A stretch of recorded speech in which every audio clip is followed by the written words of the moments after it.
इकाई 2.6 आधुनिक काल। आधुनिक काल काव्यखंड। अब इसके अंदर छायावाद है। छायावाद का समय 1918 से 1936 ईस्वी, 1918 से 1936। अब छायावाद के बारे में पढ़ेंगे इसके अंदर। हिंदी साहित्य में छायावाद शब्द का प्रथम लिखित प्रयोग, सबसे पहला जो लिखित प्रयोग है वो मुकुटधर पांडे ने किया था। छायावाद का मतलब क्या होता है कि किसी चीज को इमेज के रूप में प्रस्तुत करना, वो छायावाद था उसके अंदर। तो उसका सबसे पहले लिखित में, हिंदी साहित्य में छायावाद का लिखित प्रयोग जो सबसे पहले किया था वो किया था मुकुटधर पांडे ने। सन 1920 में जबलपुर से प्रकाशित पत्रिका श्री शारदा में हिंदी में छायावाद शीर्षक से लेख 4 चरणों में लिखकर छायावाद की आरंभिक विवेचना की। मुकुटधर पांडे ने अपने लेखों में छायावाद की 5 विशेषताओं का उल्लेख किया है, जो इस प्रकार है। पहला है व्यक्तिकता, यानी कि पर्सनैलिटी। स्वतंत्रीय चेतन, मतलब जो सोच है वो स्वतंत्र होनी चाहिए। रहस्यवादिता, शैलीगत वैशिष्ट्य और अस्पष्टता। तो ये छायावाद की 5 कैरेक्टरिस्टिक्स है। व्यक्तिकता, स्वतंत्र चेतना, रहस्यवादिता, शैलीगत वैशिष्ट्य और अस्पष्टता। सरस्वती पत्रिका जुलाई 1920 ईस्वी अंक में प्रकाशित मुकुटधर पांडे की कविता। 1920 में उनकी एक कविता प्रकाशित हुई थी जिसका नाम था कुर्री के प्रति। इसमें ये छायावाद की प्रथम कविता मानी जाती है। तो छायावाद की प्रथम कविता कौन सी मानी जाती है? कुर्री के प्रति। ये 1920 में प्रकाशित हुई थी। ये मुकुटधर पांडे की कविता है। रामचंद्र शुक्ल ने मुकुटधर पांडे को छायावाद का प्रवर्तक स्वीकार किया है। रामचंद्र शुक्ल मानते हैं कि छायावाद का शुरुआत जो है वो मुकुटधर पांडे ने की है। मुकुटधर पांडे ने आंसू, उद्गार, प्रेम बंधन, पूजा फूल, कानन कुसुम आदि रचनाएं लिखी हैं। मुकुटधर पांडे लोचन प्रसाद पांडे के छोटे भाई थे। दोनों भाइयों को पांडे बंधु भी कहा जाता है। लोचन प्रसाद पांडे ने गीति काव्य शब्द का हिंदी में सर्वप्रथम प्रयोग किया। लोचन प्रसाद पांडे है मुकुटधर पांडे के भाई। इन्होंने सबसे पहले गीति काव्य का हिंदी में सबसे पहले प्रयोग किया था, यानी कि कविता को गीत के रूप में लिखकर। छायावाद के संबंध में सन 1920 ईस्वी में सरस्वती पत्रिका में सुशील कुमार कृत एक संवादात्मक लेख छपा, हिंदी में छायावाद। एक लेख छपा जिसका नाम था हिंदी में छायावाद। इस संवाद में 4 लोग कौन कौन थे? सुशीला देवी, हरि किशोर बाबू, सुमित्रा नंदन पंत एवं चित्रकार राम नरेश जोशी ने हिस्सा लिया था। अब छायावाद के प्रवर्तक और प्रस्तुता। प्रवर्तक कौन है और उनको प्रवर्तक मानने वाले कौन है? पहले प्रवर्तक है मैथिली शरण गुप्त और मुकुटधर पांडे, और ऐसा मानने वाले हैं रामचंद्र शुक्ल। रामचंद्र शुक्ल के अनुसार छायावाद के जो प्रवर्तक है वो मैथिली शरण गुप्त और मुकुटधर पांडे हैं।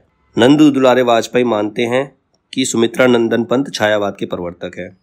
ईला चंद्र जोशी के अकॉर्डिंग जयशंकर प्रसाद छायावाद के प्रवर्तक है, और प्रभाकर माचवे के अनुसार माखनलाल चतुर्वेदी छायावाद के प्रवर्तक है। मतलब छायावाद की शुरुआत रामचंद्र शुक्ल की माने तो मैथिली शरण गुप्त और मुकुटधर पांडे ने की थी। वहीं नंद दुलारे वाजपेयी कहते हैं कि सुमित्रा नंदन पंत ने की थी। ईला चंद्र जोशी कहते हैं जयशंकर प्रसाद ने, और प्रभाकर माचवे कहते हैं माखनलाल चतुर्वेदी ने। तो ये प्रवर्तक है, उनके प्रस्तुता है।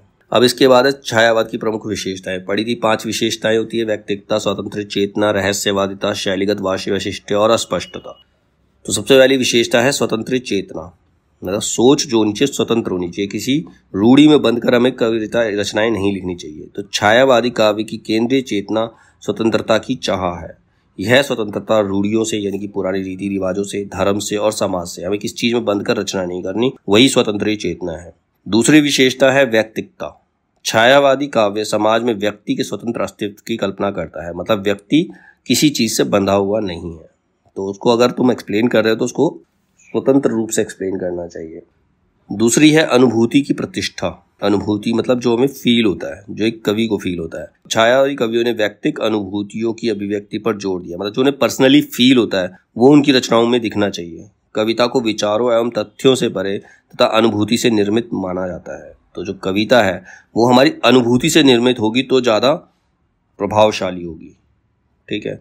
अगली विशेषता है वेदना की वृत्ति। वेदना मतलब पेन। छायावादी कविता वेदना से भरी है, पर यह वेदना पीड़ा नहीं देती बल्कि काम्य एवं सुंदर है। महादेवी लिखती है, मिलन का मत नाम लो, मैं विरह में चीर हूं। मतलब उसके लिए मिलन सुख नहीं है, वो विरह में रहकर भी खुश है। अगली विशेषता है प्रेमानुभूति। कविता के अंदर प्रेम की अनुभूति होनी चाहिए। छायावादी प्रेम की अनुभूति की दिशा मानव, चाहे वो प्रेम किसी के प्रति भी हो सकता है, मानव के प्रति, प्रकृति के प्रति या ईश्वर के प्रति। छायावादी प्रेम की अनुभूति की दिशा मानव, प्रकृति और ईश्वर तक व्याप्त है।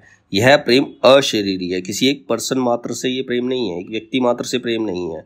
यह योगवादी भी नहीं है, मतलब किसी भी चीज से प्रेम हो सकता है। फिर है सौंदर्य चेतना, किसी चीज की सुंदरता को समझना, ऐसी समझ होनी चाहिए कवि के अंदर। छायावादी कवियों की सौंदर्य चेतना अत्यधिक उदार, उदात्त एवं विशाल है। उसमें मानव, जरूरी नहीं किसी मानव की सुंदरता बल्कि प्रकृति और जीव जंतुओं में सुंदरता खोजी जा सकती है। उसमें मानव, प्रकृति एवं भाव के गहरे लोग समाहित होते हैं सौंदर्य चेतना के अंदर। फिर अब प्रकृति चित्रण, अगली विशेषता है प्रकृति चित्रण। छायावादी काव्य में प्रकृति का स्थान अन्यतम है, मतलब प्रकृति का स्थान कोई और ले ही नहीं सकता। छायावादी कविता में जो प्रकृति का स्थान है वो कहीं और नहीं मिलेगा। छायावादी काव्य प्रकृति के अभाव में प्राणहीन हो जाती है। जो छायावादी कविता है, अगर उसमें प्रकृति का विवरण ना हो, अगर उसमें प्रकृति को एक्सप्लेन ना किया जाए तो वो कविता प्राणहीन मानी जाएगी। प्रकृति का आलंबन, उद्दीपन, मानवीकरण, द्युति, रहस्यवादी रूप में विशद चित्रण हुआ है। फिर आता राष्ट्रीय स्वर, राष्ट्र के प्रति प्रेम, देशभक्ति। छायावादी कवि को राष्ट्र और संस्कृति की व्यापक एवं गौरवमयी धरोहर से प्यार है। इस काव्य में जागृति, जागरण, जागो आदि शब्दों का निरंतर प्रयोग हुआ है। फिर है काव्य रूप। छायावाद के भीतर गीत, प्रगीत, लंबी कविता तथा महाकाव्य आदि काव्य रूपों की रचना हुई है। अगली विशेषता है भाषा एवं शिल्प। छायावादी कवियों ने संस्कृत गर्भित एवं अलंकार निष्ठ भाषा का प्रयोग किया। मतलब इसमें भाषा और शिल्प कैसा है, संस्कृत के ज्यादा वर्ड्स हैं और उसके अंदर अलंकारों का इस्तेमाल किया। कहीं कहीं छंदों के परंपरागत ढांचों को तोड़ा तो कहीं कहीं मुक्त छंदों में भी रचना हुई है। छायावादी कवियों ने बिंब का सफल प्रयोग करके काव्य को अत्यधिक मार्मिक बना दिया है, मतलब दिल को छू लेने वाला। छायावादी कविता सूक्ष्म एवं अमूर्त तथ्य को व्यक्त करने के प्रयास में प्रतीकात्मक हो जाती है। अब इसमें नेक्स्ट टॉपिक है छायावादी कवि चतुष्टय, वृत्तीय और लघुत्रीय। चतुष्टय का मतलब दर्शन है, वृत्तीय बाहर से जो है, और लघुत्रीय जिन्होंने बहुत कम एक्सप्लेन किया। तो पहले कवि जो है जयशंकर प्रसाद, ये इसमें इन्होंने शैव दर्शन दिखाया। इसके अंदर जयशंकर प्रसाद ने शैव दर्शन में आनंदवाद को दर्शाया है। और वृत्तीय जो है वो जयशंकर प्रसाद है और लघुत्रीय जो है वो महादेवी वर्मा है। नेक्स्ट में कवि चतुष्टय है सुमित्रानंदन पंत, इन्होंने अरविंद दर्शन को दिखाया। फिर वृत्तीय के अंदर भी सुमित्रानंदन पंत और लघुत्रीय के अंदर राम कुमार वर्मा। फिर अगले हैं सूर्यकांत त्रिपाठी निराला, इन्होंने अद्वैत वेदांत को माना है। इसमें वृत्तीय है सूर्यकांत त्रिपाठी निराला ही है और उसके बाद लघुत्रीय जो है वो भगवती चरण वर्मा है और चौथी है महादेवी वर्मा, इन्होंने बौद्ध दर्शन और दुखवाद को माना है। इसके बाद है छायावाद के संबंध में विभिन्न विद्वानों के मत। अब छायावाद के संबंध में अलग अलग विद्वान, अलग अलग कवि, अलग अलग रचनाकार क्या कहते हैं, छायावाद के बारे में वो क्या सोचते हैं। सबसे पहले छायावाद शब्द का प्रयोग दो अर्थों में समझना चाहिए। एक तो रहस्यवाद के अर्थ में, उसमें कुछ ना कुछ रहस्य होता है, सस्पेंस होता है। जहां तक संबंध काव्य वस्तु से है, मतलब उसमें सब्जेक्ट में ही सस्पेंस मिलेगा, अर्थात जहां कवि उस अनंत और अज्ञात प्रियतम को आलंबन बनाकर अत्यंत चित्रमय भाषा में प्रेम की अनेक प्रकार से व्यंजना करता है। छायावाद का दूसरा प्रयोग काव्य शैली और पद्धति विशेष के व्यापक अर्थ में है और ऐसा मानने वाले हैं आचार्य रामचंद्र शुक्ल।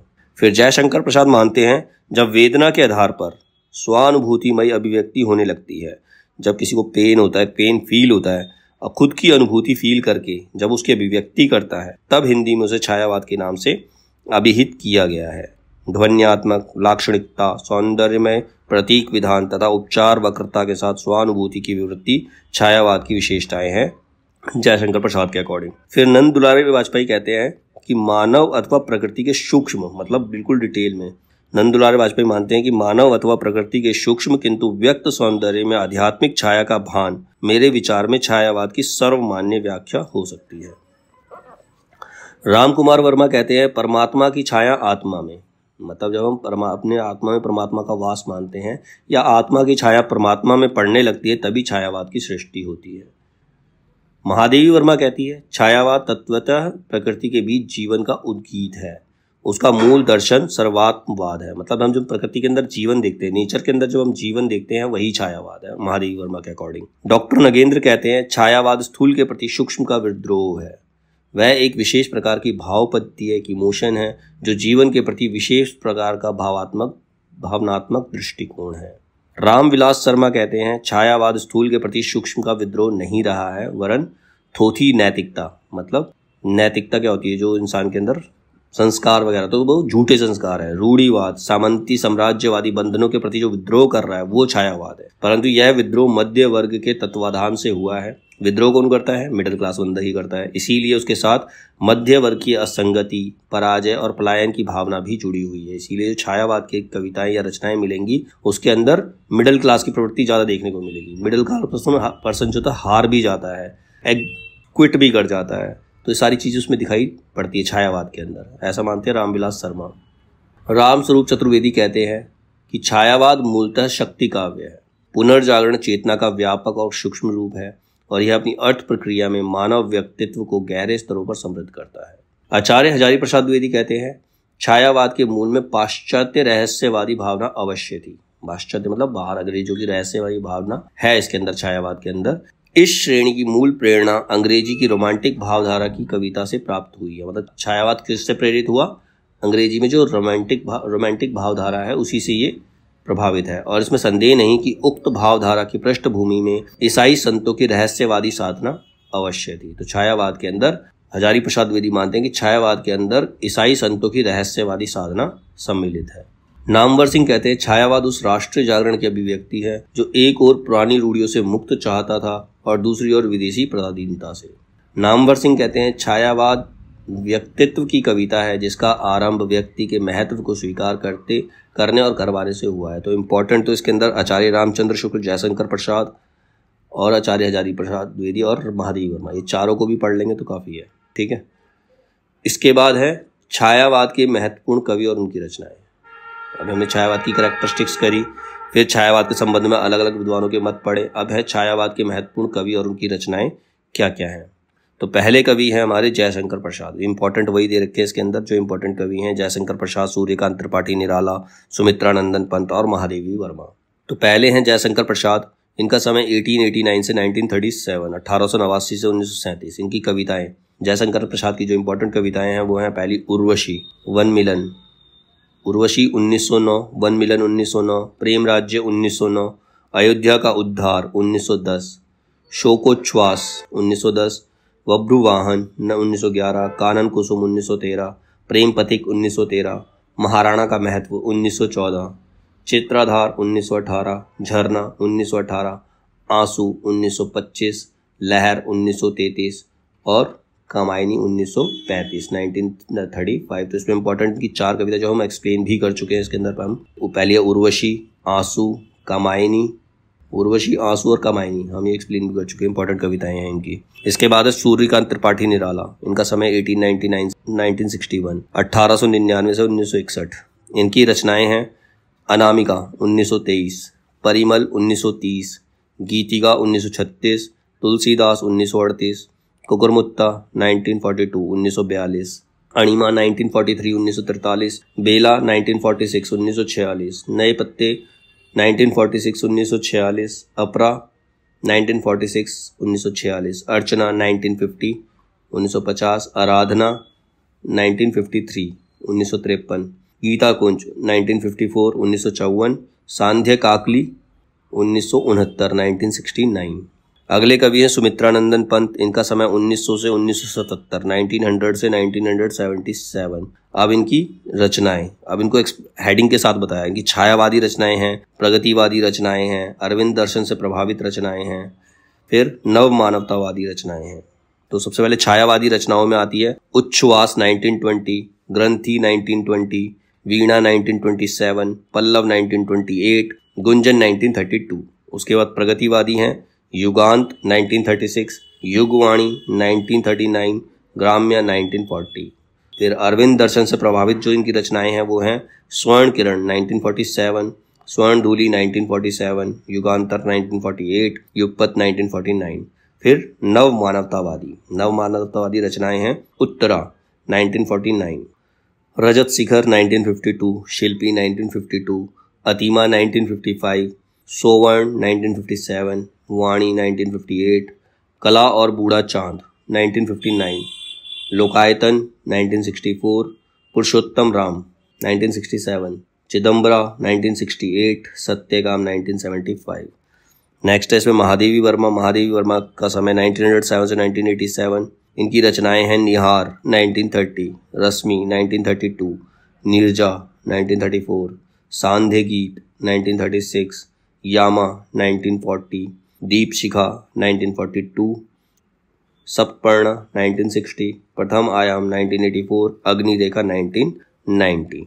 तो ये थे इंपॉर्टेंट रचनाकार और उनकी रचनाएं। अब इनके बारे में अलग अलग पढ़ेंगे, जैसे इन्होंने जयशंकर प्रसाद के बारे में बता रखा है, राइटर्स के बारे में पढ़ेंगे और उनकी रचनाओं के बारे में पढ़ेंगे।